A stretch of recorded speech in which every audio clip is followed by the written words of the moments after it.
This is obviously our favourite place, the stage, where the real magic happens, with a cast who have the amazing ability to tell a story which up until now you may not know.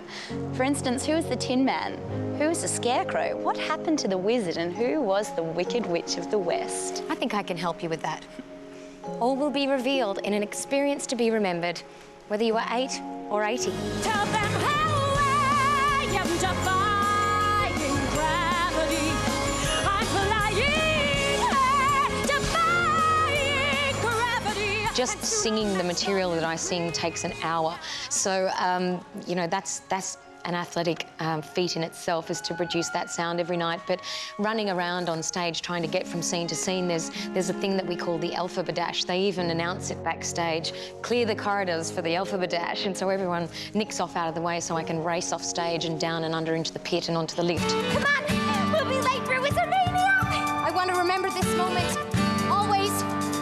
Nobody's staring, nobody's pointing. For the first time, I'm somewhere where I belong.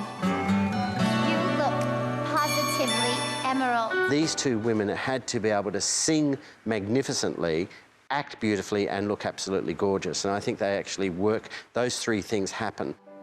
I would give anything to turn back the clocks.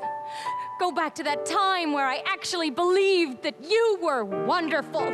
Elphaba is very considered and smart. She questions things about the world and she wants to know more about what's happening, and this is where she gets into trouble with the Wizard. So when the world starts to turn against her is when her wickedness comes out, and it's not just about her being wicked, it's about the world putting the wickedness tag on her.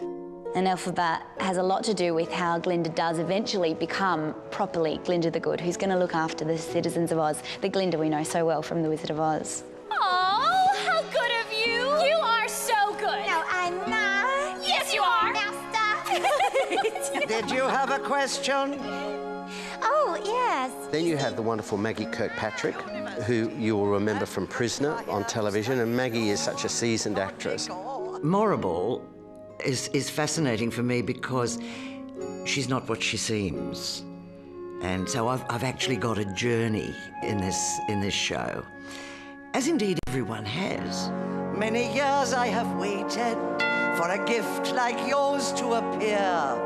Why, I predict the wizard might make you his magic Grand Vizier. The wizard? My dear, I'll write at once to the wizard.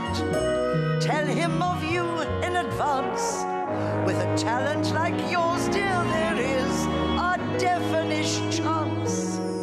Then, of course, you've got the wonderful Bert Newton. Now, Bert took over from the late Rob Guest, and Bert came in for 3 months and has been with it for over a year now. So Bert is so looking forward to coming to Sydney to perform at the Capitol. Bert Newton is a legend in Australian television, and so he was wonderfully supportive for everybody. So it's been a really nice kind of journey for that character and for the company, I suppose.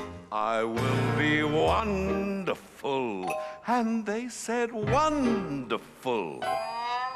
Believe me, it's hard to resist, 'cause it feels wonderful. They think I'm wonderful. Hey, look who's wonderful, this corn-fed hick. Who said it? Rob Mills. Rob has grown into a fine actor and a great singer, and this is really probably his second show, but certainly his biggest show.